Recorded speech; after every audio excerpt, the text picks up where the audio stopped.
Pada glaukoma. Glaukoma disebut juga dengan preventable irreversible blindness. Jadi kebutaan karena glaukoma bisa dicegah. Saya tidak pakai uangnya. Saya di sini mengamankan amanah dari para donatur itu aja. Karena pertanggungjawaban saya bukan cuma dunia tapi akhirat juga. Kita minta kepada kepolisian untuk memperlakukan Agus agak istimewa. Karena Agus ini buta dan sakit, harus jemput bola agar Agus bisa datang atau polisi datang diperiksa, kemudian proses naikkan penyidikan, kalau perlu ditahan orang-orang yang melanggar hukum itu. Kalau pembicaraan saya dengan Denny Sumargo, Denny menyalahkan Novi. Denny saat ini masih tanya-tanya siapa itu Novi. Denny juga ragu bagaimana sistem pendonasian melalui yayasan. Novi juga nggak baik-baik banget. Kalau lu tes urin saja itu tidak cukup, coba tes rambut. Kalau kelihatan mungkin ambilnya sedikit-sedikit.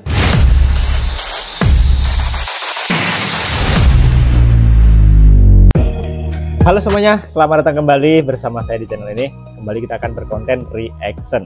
Tapi sebelum itu saya doakan semoga Anda semua yang nonton video ini diberikan kesehatan serta dimurahkan rezekinya. Amin. Oke guys, kita masih akan membahas kasus dari Mas Agus yang sampai sekarang makin melebar kemana-mana sepertinya guys. Dan langsung saja kita akan reaction video pertama. Pada glaukoma. Glaukoma disebut juga dengan preventable irreversible blindness. Jadi kebutaan karena glaukoma bisa dicegah.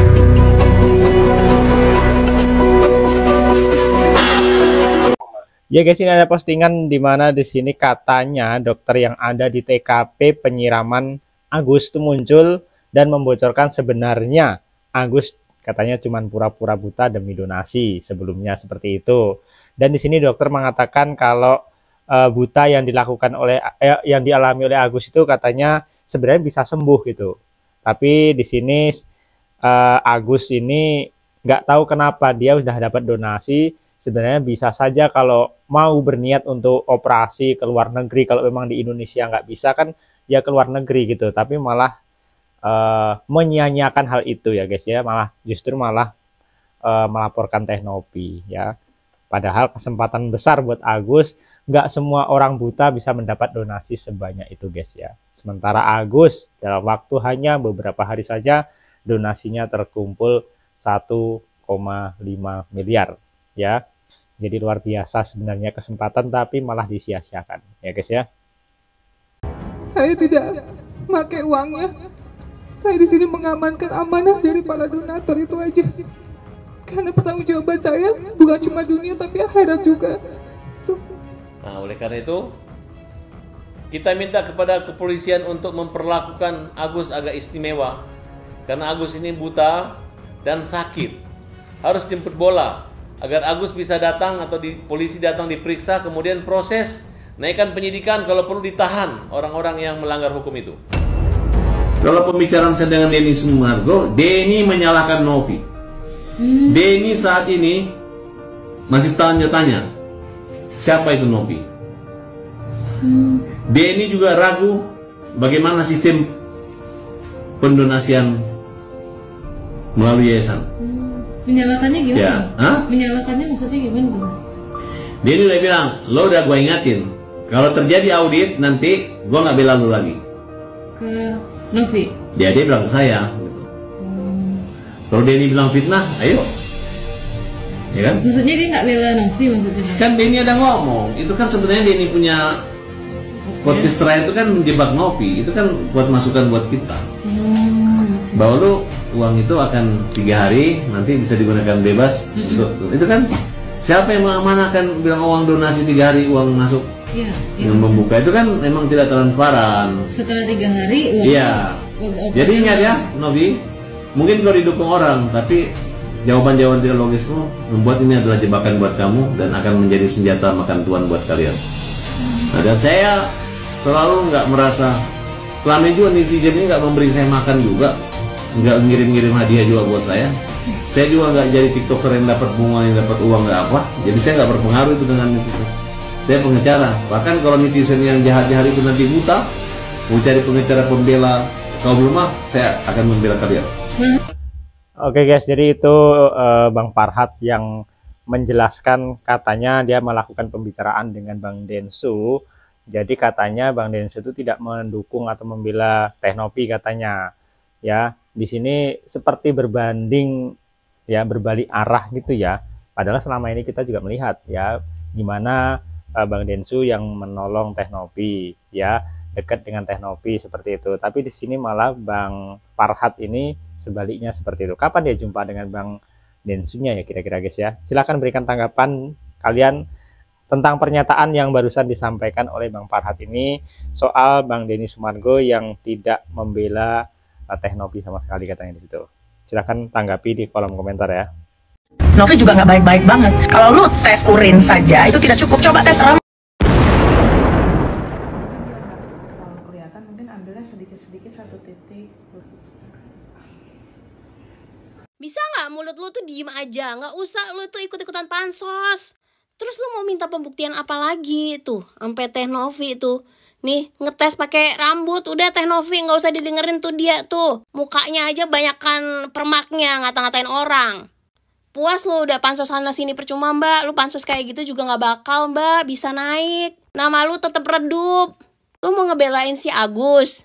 Ya kalau mau ngebelain Agus ya lu biayain dong biaya hidupnya Agus. Lu itu yang bener, jangan keluar-keluar sana sini. Kayak nggak berguna banget sih lu keluar-keluar. Ih, gue aja ya yang seliweran, gue tuh ngeliat seliweran muka lu tuh yang berkomentar kayak gitu tuh, enak tau gak?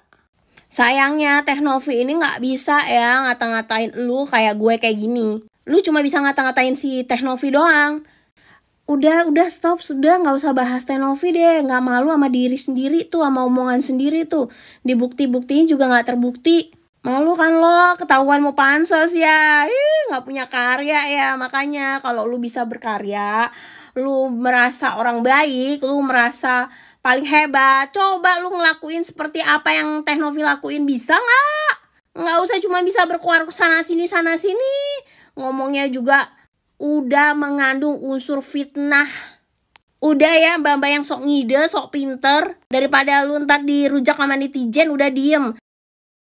Udah deh, jangan sok iye, hidung lu tuh perbaikin, penyok. Dan udah nggak usah ngurusin lagi yang namanya Agus, pusing. Kalau gua jadi Novi, ini ya gua sampaikan, kalau gua jadi Novi, gua ambil uang yang 1,3 miliar itu, gua titipkan ke pengadilan, gua gugat konsinyasi terhadap seluruh penyumbang.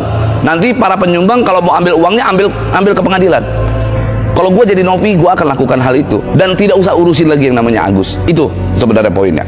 Jadi kalau gua jadi Novi, gua sarankan kepada Novi, uang yang katanya 1,3 miliar yang masih Novi simpan, daripada pusing, daripada benar-benar perkara tersebut jadi tidak ada juntrungannya, ambil uang tersebut 1,3 miliar tersebut, bawa ke pengadilan setempat gitu ya, lakukan gugatan konsinyasi. Gugatan konsinyasi itu apa? Gugatan di mana dikembalikan kepada para orang yang berhak terhadap uang tersebut. Nah sekarang tidak ada titik temu ini antara Novi dan si Agus. Kita tahu sumber uang tersebut berada pada penyumbang, para penyumbang dari masyarakat juga. Letakkan aja ke pengadilan, titipkan kepada pengadilan, lakukan gugatan konsinyasi. Tergugatnya adalah para penyumbang. Jadi uang tersebut dikembalikan melalui putusan atau penetapan pengadilan. Nanti para penyumbang silakan kalau mau ngambil uangnya kembali ke pengadilan dengan waktu tertentu. Kalau enggak, akhirnya bisa diambil oleh negara. Kan begitu aja sebenarnya. Malah semua jauh lebih fair. Dan udah nggak usah ngurusin lagi yang namanya Agus. Yang akan menghancurkan kamu itu justru adalah pengacaramu sendiri. Jadi pengacaramu datang kepadamu bukan sebagai pembela, tapi sebagai penghancur hidupmu sendiri, ya pengacaramu. Dan kamu saya pastikan akan kalah dengan pengacara-pengacara yang kamu gandeng itu di pengadilan nanti. Kenapa? Ada dua hal, ada dua indikasi yang menyebabkan kamu akan kalah dalam persidangan. Satu, sosial, kemudian yang kedua, psikologi. Yang pertama, sosial. Sudah menjadi hukum tidak tertulis di Indonesia bahwa keputusan pengadilan, keputusan hakim itu ada indikasi mengambil dari opini publik, ya kan? Ini sudah menjadi rahasia umum, memang tidak tertulis di dalam undang-undang, tapi secara kayak habitat ataupun tradisinya, keputusan-keputusannya itu selalu cenderung terhadap opini publik. Apa yang menyebabkan nanti kamu, Gus Dia, dengan pengacaramu yang sembrono itu akan kalah? Itu apa? Coba kamu perhatikan, kamu komparasi dengan Icang, ya kan? Icang sekarang itu membentuk satu opini di masyarakat, itu opini positif, dan kamu itu opininya benar-benar negatif. Coba kita lihat ketika Icang di rumah sakit, itu yang ngunjungi itu teman-temannya banyak banget. Dari media, dari mana-mana banyak. Bahkan sekarang dia merapat ke Ustadz Dery Sulaiman, lebih ke religius. Sedangkan Anda, coba yang mengunjungi Anda selain keluarga dan pengacara, siapa? Nah, ini kan satu indikasi bahwa memang opini yang terbentuk kepada Anda dan kepada Icang itu jauh berbeda. Dan apa yang membentuk opini negatif terhadap Anda adalah para pengacara Anda itu sendiri. Yaitu salah satunya apa? Menuduh Tenopi itu pemakai. Perhatikan video berikut ini. Apa perlu saya bongkar di sini? Dia apa perlu saya bongkar? Saya punya barang buktinya.